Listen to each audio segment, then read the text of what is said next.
আমরা খাওয়া দাওয়া করে শুইছি। আর এই যে এইবার হইতেছে পূজা, এখন পূজার বাড়ি সবাই যেতে পারে, সবাই যেতে পারে। যখন পূজার বাড়িতে প্রসাদ খেয়ে আসে, এই যে রাস্তার সামনে কেবল বইতে আর দুইজন। আর ওই দিক দিয়ে মুচুর দিয়ে আসিয়া এখানে ওইদিকে ওরা মারামারি করছে, ওখানে মন্দিরে মারামারি করছে, কইরা ওরা কি করছে, ওখানে অগর মারামারি ওরা করছে, ওরাই কইরা পরে বাঁশ নিয়ে আসছে যে এই জায়গা এখানে দুই সবারই মারা তো সবই থাক, সম্পূর্ণ টোটাল ঝান্টা ঝুন্টা যা আছে সব মারলো। আর কয় কি যে রবিবারটা আসুক, রবিবার আসলে পরে যে ওরা কী করবে কোনো কথা নেই, ডেলি করে যাবে কি মার্ডার করবো, পিস করবো, গঙ্গার ভাসায় দেবো। তো গঙ্গা তো জলেই নেই, ভাসাবি কোন জায়গায়? বাড়ি যদি এনে থাকতো তাহলে তো দত্তরি থাকতো। যাদের নাকি জন্ম ভিটা তারা মানুষ নাই, আর যারা নাকি উইরা এসে জুড়ে পড়ছে তারাই হচ্ছে মানুষ, নেতাজি পাড়া। আমাকে তো সঠিক কথা।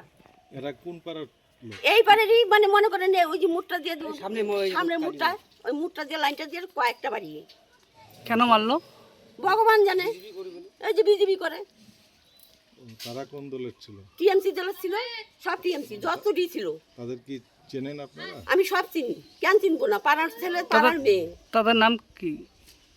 একটা হলো রঞ্জিত দাস, একটা হচ্ছে সাধন দাস, একটা হচ্ছে জিতেন দাস, আর একটা হিতেন দাস। সাতজন ছিল, মানে 6-7 জন ছিল। আমি সবটিরে চিনি না, মোট আমি এই কজনের নামই কইলাম। আপনারা কি অভিযোগ করেছেন? অভিযোগ করতে গেছে, কিন্তু এখনো ফিরানি কেউ আসেনি। যাদের মেরেছে আহত হয়েছে ওই যে হসপিটাল থেকে এখনই আসলো।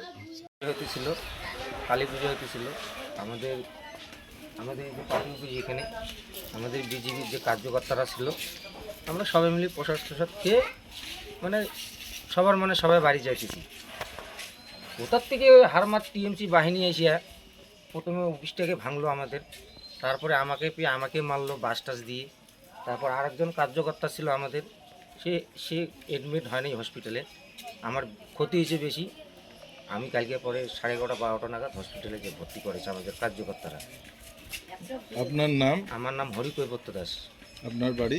আমাদের বাড়ি এখানে নেতাজি পাড়া, এই বাড়ির সামনে আমার। এটা কত নম্বর ওয়ার্ড? এটা 12 নম্বর ওয়ার্ড, নেতাজি পাড়া। আপনারা কি অভিযোগ করেছেন থানায়? হ্যাঁ, অভিযোগ করে আসছি আমরা। কি কারণে মারলো? আমরা বিজেপি করি বলে। আর যারা মেরেছে তারা কোন তারা দলের? টিএমসি।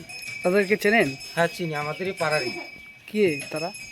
একটা রঞ্জিত দাস, একটা সাধন দাস, একটা ভোজন দাস, তার 3 ভাই মিলে আরও 3 জন আছে, অভিযোগ করা হয়েছে। আমাদের 12 নম্বর ওয়ার্ড নেতাজি পাড়ায় একটা বাৎসরিক তৃণমূল পরিবারে বাৎসরিক একটা কালী পূজা। তো সেই কালী পূজা উপলক্ষে সবাই এখানে মেয়ে ছেলে বয়স্করা সবাই ছিল ওখানে, সবাই আনন্দ ফুর্তি করছিল, ঠাকুর নিয়ে আসছিল। তা সেই সময়টাতে ওরা কি করছে, এদিকে ব্যানার ছিঁড়ছে, এদিকে ফেস্টুন ছিঁড়ছে, ছিঁড়ে ড্রেনে ফেলছে। হ্যাঁ, তারপরে তো এগুলো ঘটনা তো ঘটছেই। ওখানে আমাদের পার্টি অফিসের ভিতরে ঢুকে ওরা কি করছে, হুইপ দিয়ে আসছে যে 4 তারিখের পরে নাকি ওরা আমাদের গলা নামাবে, আমাদের ছেলেপুলেদের, এরকম করে হুইপ দিয়ে আসছে। এদিকে মহিলারা তো সেই ভয়ে ভীত হয়ে আসছে। তারা বলছে এরকম করে যদি করে, তা এরকম একটা গুন্ডা নিশ্চিত প্রামাণিক আমাদের মাথা ভাঙায় দাঁড়িয়েছে, তা তার ভয়ে সব মহিলারা ছেলেপুলেরা সবাই ভীত হয়ে আসছে। এর আগে তো কখনো এরকম হয়নি। উনার বাড়ি হচ্ছে দিনহাটার ভেটাগুড়িতে।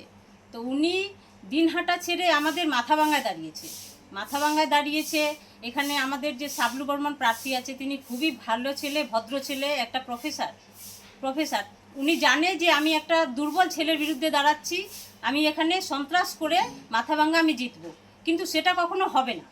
উনি কখনো মাথাভাঙা জিততে পারবে না, কারণ মাথাভাঙাবাসী দেখতে পাচ্ছে যে নিশিত প্রামাণিক কত বড় গুন্ডা। সে অলরেডি আমাদের মাথাভাঙায় পুরা সন্ত্রাস চালাচ্ছে।